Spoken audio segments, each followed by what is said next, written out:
皆さんこんにちは、うりです。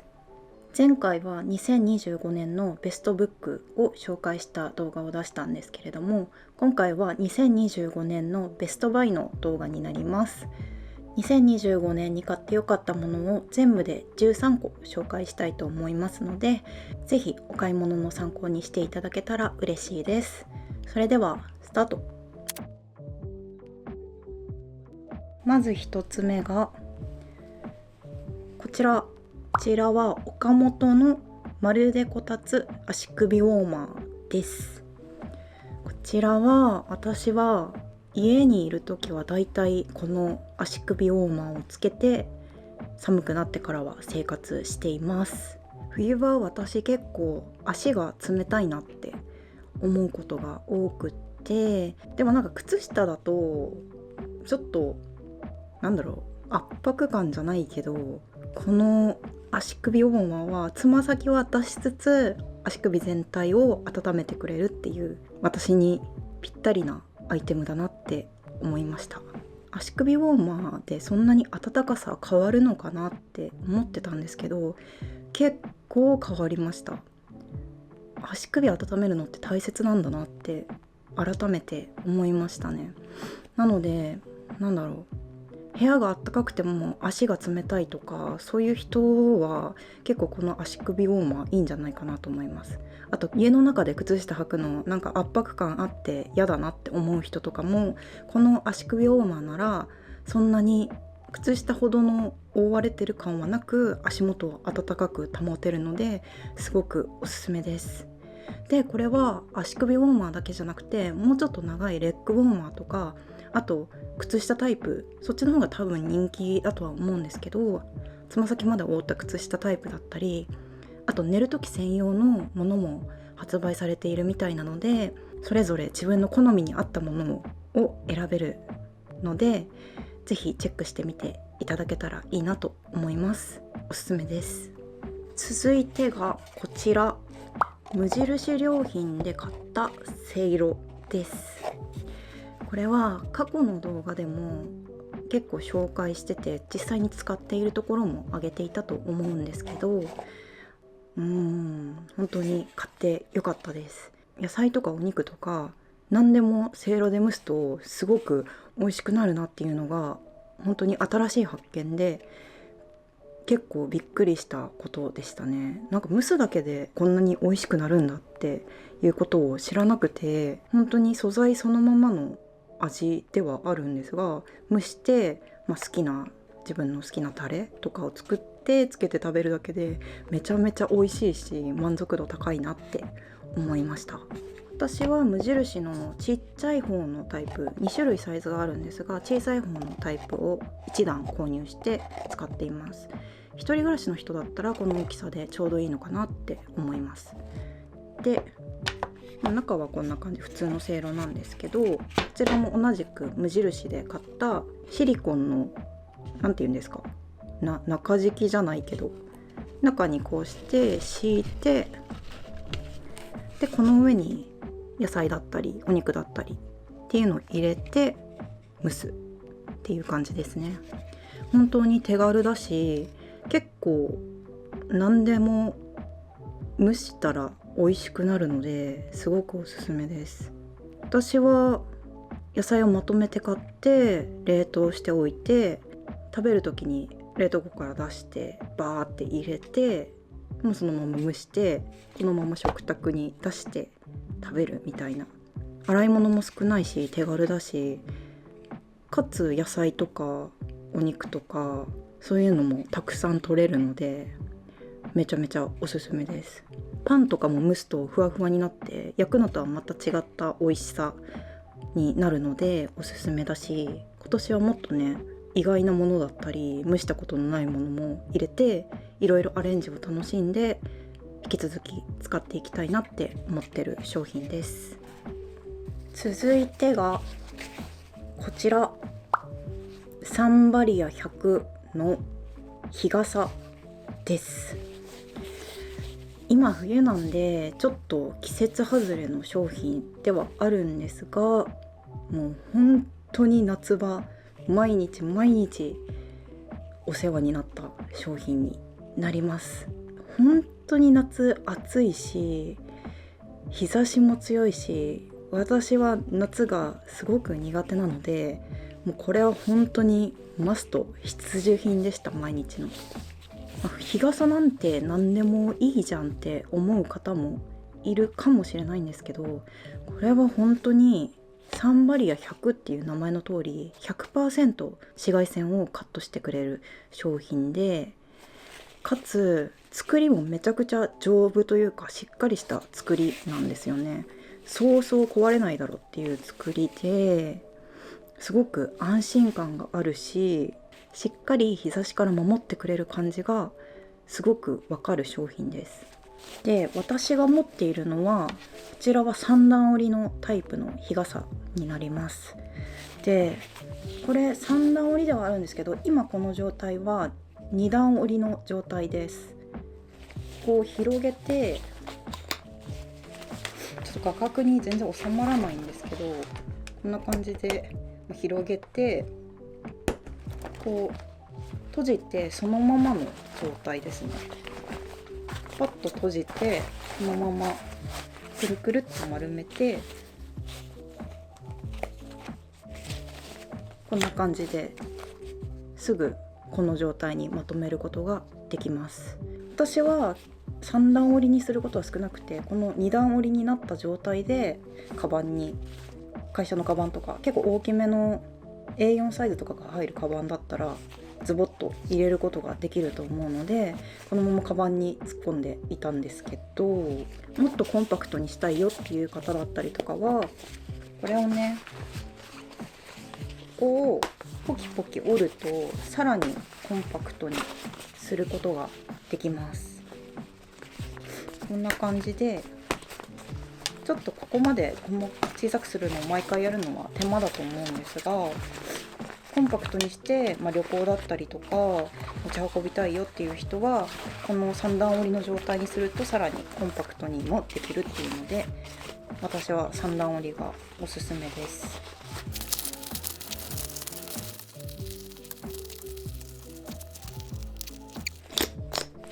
こんな感じでコンパクトにまとめることも可能です。ちょっと今手元にケースがないんですけど、専用のケースもついてくるので、ここにケースをかぶせて、持ち運ぶこともできます。サンバリアは日傘にしてはちょっとお高めではあるんですけど、すごくしっかりした作りで種類も豊富で、3段織り以外にも2段織りだったり長傘タイプだったり、あとカラーバリエーションもたくさんあるので、きっと気に入る日傘が見つかるんじゃないかなと思います。日差しが強くなって暑くなってから買おうとすると、公式ショップは結構品切れが多いので、できれば日差しが強くなる前、暑くなる前に購入するのをおすすめします。続いてはこちらはココ付箋という付箋になります。小さいフィルムタイプの付箋になっていて、これはこんな感じで2種類ずつ1組になっている付箋で、こう1枚ずつペリペリって簡単に出せるタイプの付箋です。この付箋の何がいいかって、これ台紙が一緒についてるんですね。2つセットで1つの台紙についていて、これをペリッと剥がして、私はこんな感じで本の、しおりとして使っている夏一のしおりなんですけど、ここにこの台紙をペリッと剥がしてつけて、こんな感じでいつも持ち歩いています。で、私は本を読むときに好きな描写があったり、気に入ったシーンだったりっていうところに付箋をいつも貼りながら読んでいるんですけど、付箋を本と別々で持ち歩くのってちょっと手間だし、忘れた時に忘れたってなっちゃって、それがすごい嫌だったんですけど、こ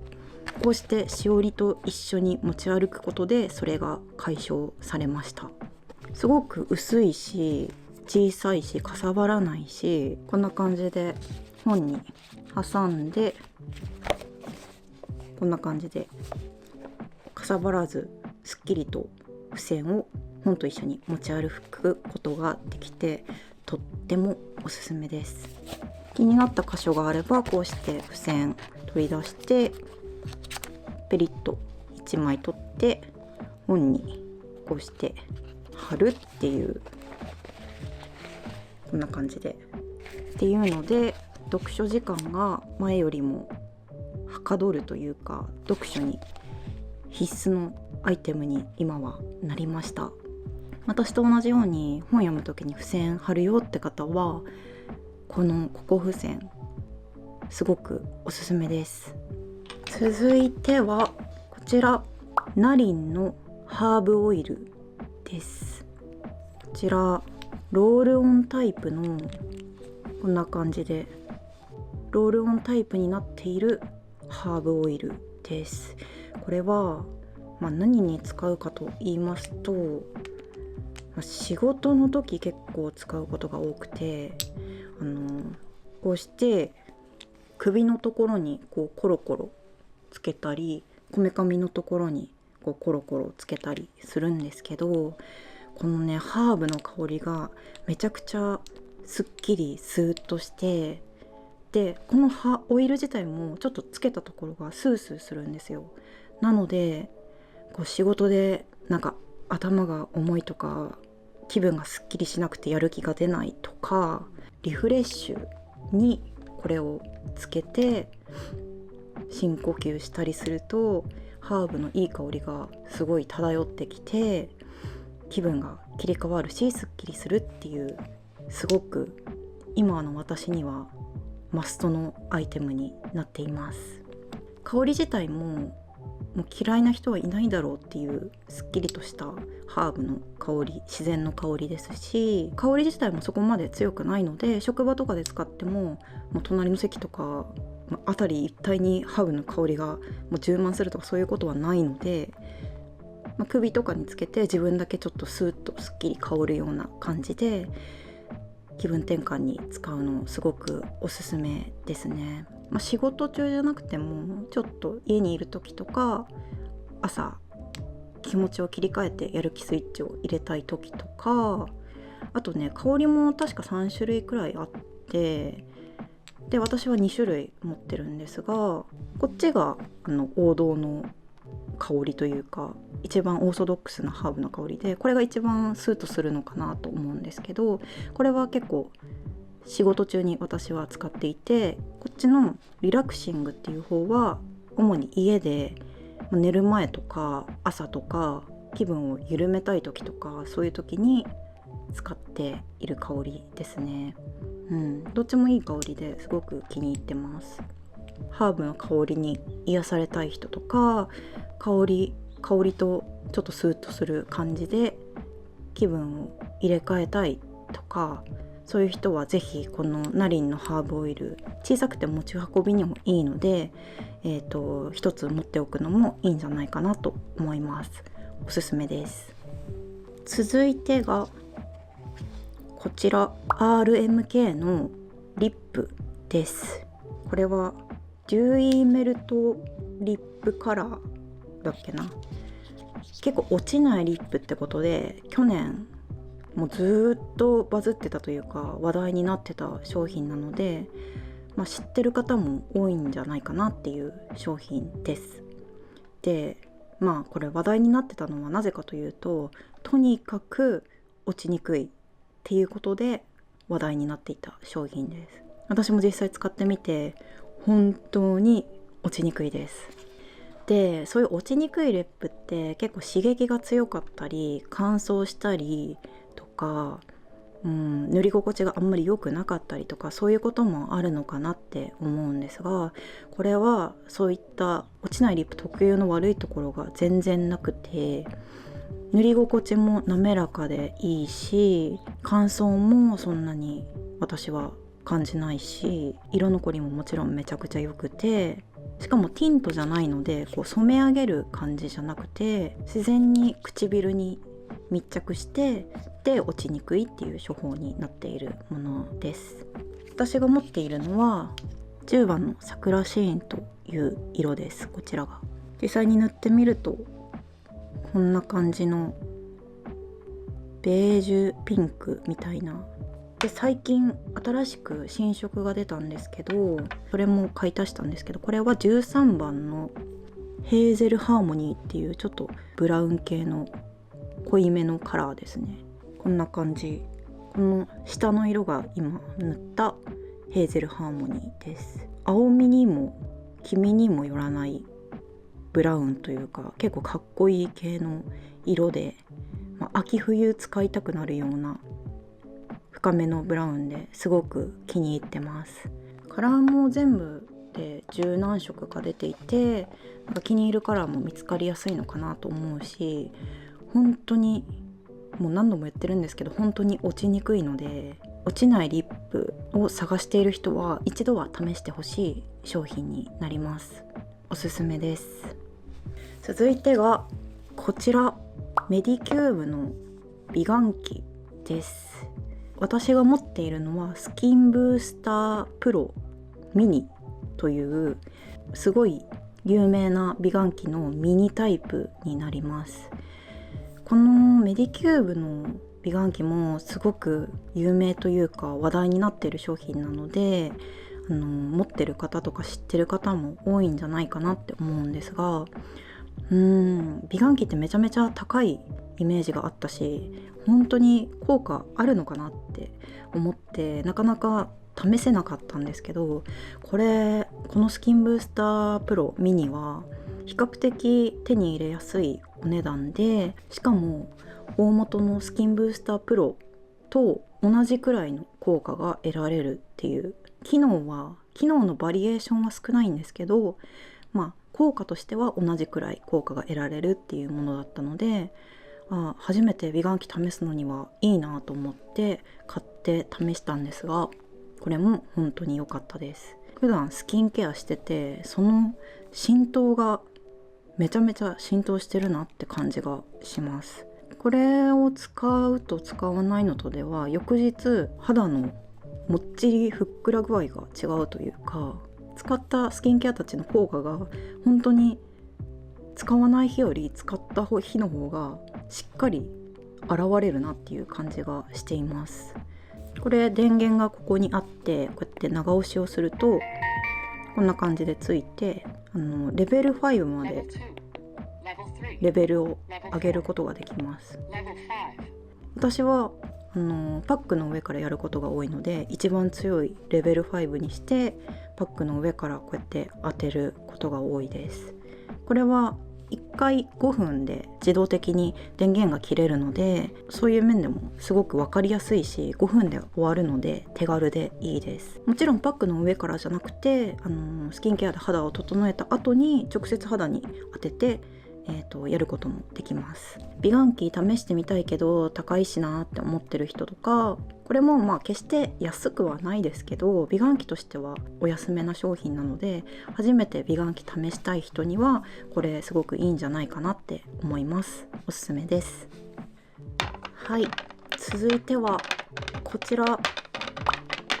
ネイルズインクのマニキュアです。2025年は結構マニキュアを私的にはたくさん買った年になったんですけど、その中でもこのネイルズインクのマニキュアがもう本当にお気に入りになりました。このネイルズインクのマニキュアはカラーバリエーションがめちゃめちゃあるので、絶対に自分好みの色が見つかるっていうのもいいところです。しかも何より、色も乾きの速さも気に入っているんですが、私が一番気に入ったのは何といっても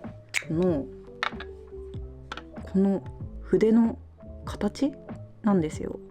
ちょっとねカメラで伝わるかわからないんですけど、このね筆のところが一般的なマニキュアよりもちょっと大きめになってるんですよね。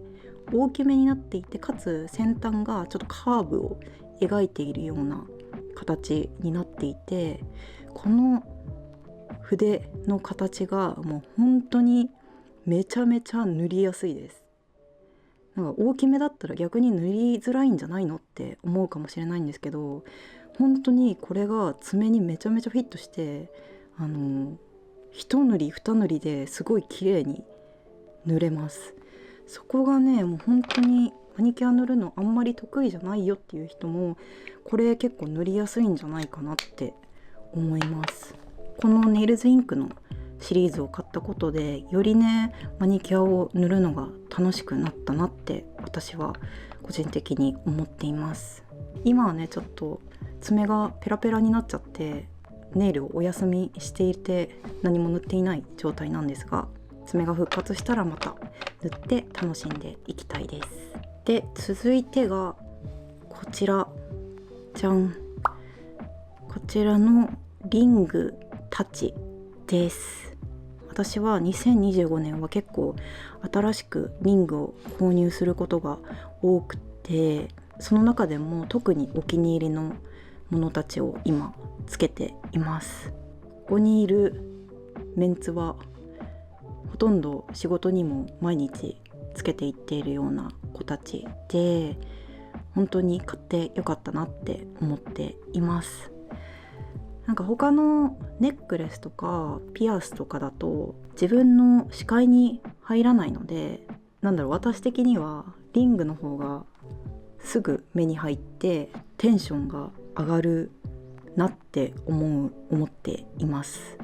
私は仕事の時結構ほとんどずっとパソコンをいじってることが多いので、そういう時にね手元が見えるんですよ。で手元が見えた時にお気に入りのリングがあるとちょっとテンション上がるなって思います。ささやかなことかもしれないんですけど、結構日常の中で、自分の機嫌を取るじゃないですけど、そういう意味ですごく役立っているし、何より可愛いし、お気に入りのもの、別にリングじゃなくてもいいのかもしれないんですけど、目に入るところにお気に入りのものがあるっていうのはすごく生活が豊かになるなって感じました。お手入れをしながら長く使っていけたらいいなって思っています。続いてがこちら、コダックのデジタルカメラです。これはね結構年末ギリギリに買ったものではあるんですが、もうすでにめちゃくちゃお気に入りになったものです。何がいいかってこのコンパクトさですよね。めちゃくちゃコンパクトで、もうこのままポケットにスッて入れて持ち運ぶことができます。カメラって大きいと私は結構なかなか持ち運ぶのが億劫になってしまうタイプだったんで、もうこれを買ってからはもうすぐスッとポケットやカバンに入れて持ち運ぶことができるようになりました。これねすごく写りもちょっとレトロな感じで写るカメラで、そこがすごくいいなって思ったところですね。スマホとかは綺麗に明るく撮れてそれはそれでいいんですけど、スマホとはちょっと違った色味だったり、ちょっと粗めというかレトロな感じの写りだったり、そういうのを楽しみたいっていう人にはすごくおすすめかなと思います。最新の機能を備えたカメラとかではないので、直接スマホに送ったりとか、もう超綺麗な動画が撮れたりとかそういうことはないので、そこがねちょっと不便だなって感じる人はもしかしたらいるかもしれないんですけど、そういうのじゃなくて手軽にレトロな雰囲気のある写真を楽しみたいっていう人にはこれすごくおすすめなんじゃないかなって思います。インスタとかにもこれで撮った写真を上げたりしているので、よかったらそちらも見ていただけると嬉しいです。続いてはこちらは何かというとルイボスティーになります。これも前少し動画で紹介したことがあるんですが、 H&F ベルクスというところの、ルイボスティーです。でここのお店は本当にいろんな種類のルイボスティー、いろんなフレーバーのルイボスティーを取り扱っていて、本当に飽きない、値段もそんなに高くないし大容量だし、すごく気に入っていろんな味をリピートして買っている商品です。私はいつも会社に飲み物を水筒に入れて持ってっているんですけど、このルイボスティー一つ一つパックになっているので、これを水筒にポンって入れてそのまま会社に持って行ってます。でルイボスティーのいいところは美容にもいいっていう美肌とかそういうのにもいいって言われているのと、あと渋みが出てこないんですよね、ずっとこれを水筒に入れていても。なのでこれを入れっぱなしにして、で会社で飲んで、で結構減ってきたら会社のウォーターサーバーあるので、そこで水を継ぎ足してやると無限というかずっと飲めるよっていう説明文にもそういう風にして継ぎ足して飲んでくださいねっていうのも書かれていたので、これを水筒に入れて持って行って、会社で1日水を足しながら飲んでいるような感じです。もちろんね味はちょっと薄くなるんですけど、それでも、最後までルイボスティーの味は楽しめるので、これをね毎日どの味にしようかなって選びながら、持っていくのも楽しいなって思っています。最近のお気に入りはこのピオーネのフレーバーが好きです。店頭で買うときは全部のフレーバーが試飲できるので、そこでね実際に味を試して買えるっていうのもすごくいいなと思っているポイントです。あとノンカフェインなのでね、ルイボスティー、そこもねカフェインちょっと苦手だよっていう人もおすすめの商品ですね。次のおすすめはこちら、ベンキューのモニターライトです。でこれはモニターにかけて取り付けるタイプのバータイプのライトなんですが、これは本当に買ってよかったです。私は、結構夜は間接照明だけで過ごすことが多くって、そういう時にパソコンで作業するってなるとどうしてもね手元が暗かったりちょっと明るさが足りないなって思うことが多くって、それでもね一応作業はできるので我慢してというか、そのまま作業をしていたんですけど、これを導入してからなんでもっと早くこれを買わなかったんだって後悔したくらいおすすめの商品です。これは光量も結構あって手元全体をかなり明るく照らすことができるのと、あと明るさも調節できますし、明るさの色味も暖色系の色味からちょっと白っぽい色味まで自分の好みに調節できるので、好きな明るさ色味に調節して手元を照らすことができるっていうのがすごく良かったです。トップのところにタッチ式でスイッチのオンオフとか明るさの調整ができるので、そこもすごく手軽で気に入っています。これを導入してから編集作業の QOL が爆上がりしたなって思っています。パソコンのデスクでね書き物とかも一緒にするっていう人は特にね手元を照らした方が作業しやすいかなっては思うので、そういう人にもすごくおすすめです。そして最後、こちら無印で買った電気マットです。大きさはこのくらいです。わかりますか？こんくらいでちょっと小さめのサイズの電気マットなんですけど、これも結構最近買ったのは最近なんですけど、本当に買ってよかったです。コンセントに普通に挿して、ここに、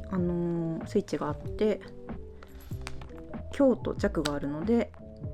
弱めと強めの温度を2段階で調節することができます。私さっきのレッグウォーマーもそうなんですけど、足元を温めるのって本当に大事だなってここ最近は思うようになって、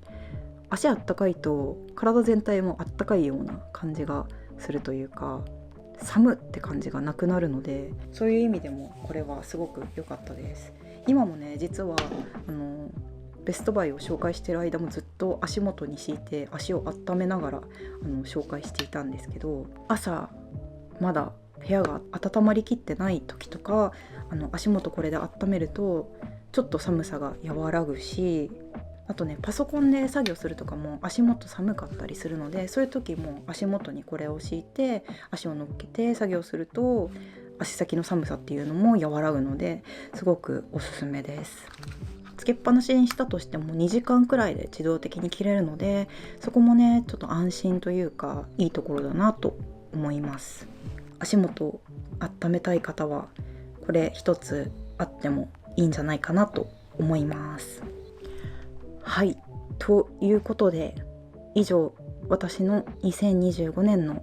ベストバイでした。昨年もね結構いろんなものを買っていいものたくさんあったので選ぶの迷ったんですけど、もしねこの動画でいいと思ったものがあったらぜひチェックしていただけると嬉しいです。それでは今回の動画はこの辺で終わります。最後まで見ていただきありがとうございました。